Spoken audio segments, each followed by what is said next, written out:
Avcisoy. I am a parent of a young man who's 16. So, my name is Stella Avcisoy. If you pay attention to anything today, pay attention to me. And I'm Irish, too. Gary Finch called me about you. Aren't you, Gary? What was that? I'm sorry? Gary Finch called me. Oh, isn't he great? Yep. Yes. He called to warn us, right? To warn you. You have no idea. Right.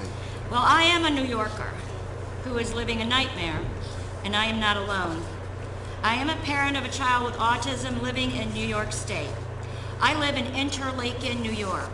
My son John is 16 years old now, and we are still struggling on an everyday basis to work with a system that can be supportive and helpful, and at times has caused us great suffering. The journey has been long and hard, painful and exhausting, and we're still facing hardships because of the regulations in New York State and the changes in funding that could help our autistic son succeed. Autism is here and is not going away. We are in an autism crisis that keeps on exploding, destroying families, and stealing lives. In October of 1999, we gave birth to our son John. He weighed 9.1 pounds and was off the charts with good health. The first 3 years went by so fast. I was running my business in Ithaca, New York, and John's father, an architect, was working at Cornell University. As all parents, we wanted the best for our son. I looked for a daycare so that John could meet other kids and socialize. I found one with a pink flamingo in front and checked out the references. All was well. The first day and for the rest of the week, the owner called me and said they couldn't handle John. He wouldn't play with the other kids and was agitated. He didn't want to be hugged, and they finally said, he can't come back. I kept searching and found the Even Start program at our local school. I enrolled him and was told to have him evaluated. The tsunami was on its way to my house, and it was called autism. After the diagnosis, I was physically sick for 3 days. On the 4th day, I remember searching for help. I have been searching ever since. I have read every book I could get my hands on, learned about one-on-one therapies, and delved into the world of neurotransmitters, diets, environmental pollution, and Dr. Temple Grandin. I was supposedly doing everything right. I heard people say, you're such a great advocate. They would say that all the time. What they didn't know was my autistic son was beating me every day. He was getting bigger now and constantly lashed out. My husband worked nights and I worked days because no one could watch our autistic son. We had zero support, zero. I remember not knowing what to do. I decided to take John to a small church near my home on Sunday morning. Raised by strict Catholic parents, I thought church would be a safe place to fall. As we sat in the back pew, I tried to get John to calm down and stop crying.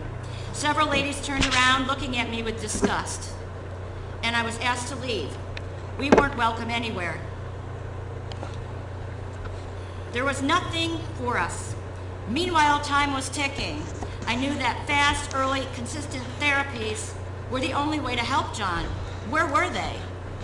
I remember reaching out every day and never stopping. It was demoralizing and isolating. In 2004, I ran across an article about an organization called Seneca Cayuga ARC.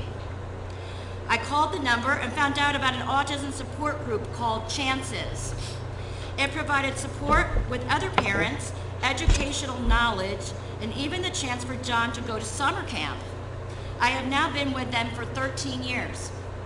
The program brought smart, life-saving, direct support professionals to our home to work with John. The therapies were working. John started talking and coming out of his shell. He started reading books and laughing with the therapists. But a new problem arose. Every time John got used to a staff member, they would quit. I heard over and over again, I love this job, but I can't survive on the low pay. I have bills to pay and I can't pay them. A trained direct support professional who was giving my son a new life could not get paid a living wage. I have lost count of the number of staff members who have worked with John. Direct support professionals start at $10 per hour. The New York State minimum wage for all workers will be $9 in January. The minimum wage for fast food workers will be $15. How does that seem fair? How does that seem fair? Direct support professionals have only received funded wage increases of 6% over the last 8 years. They're required to complete extensive training in CPR, medication administration, positive behavior supports, and fire safety, among a host of other requirements. The work is hard and demanding, with an incredible amount of responsibility. And if you somehow make a mistake in providing care, the New York State Justice Center is looming over you to investigate your conduct. I ask myself, why would anyone want to be a direct support professional? Well, more and more staff are asking themselves that question. Not only is it difficult to attract good people, but as the economy improves, they are leaving the field in droves. The turnover for DSPs is over 30% per year at Seneca Cayuga ARC and higher elsewhere. Now, 10% of the positions remain unfilled because there are no applicants. For 365 days a year, I worked with the therapies I was learning about through Seneca Cayuga ARC. I kept educating myself, listening, and trying to be strong. John's autism had highs and lows. The lows were killer. But I now had good supports through the agency. If only the staff could have been paid fairly for their hard work, things would have been better. I know that it's only a matter of time before John will see another new staff member in our home. It's a constant thing. There is a crisis in care for persons with developmental disabilities in New York State. Staff turnover and position vacancies lead to potential safety issues. It causes extreme pressure on families who could not get the support they need. And most importantly, it hurts my son, John. John is now in 11th grade. Despite all the barriers, our hard work for the last 16 years has had an impact.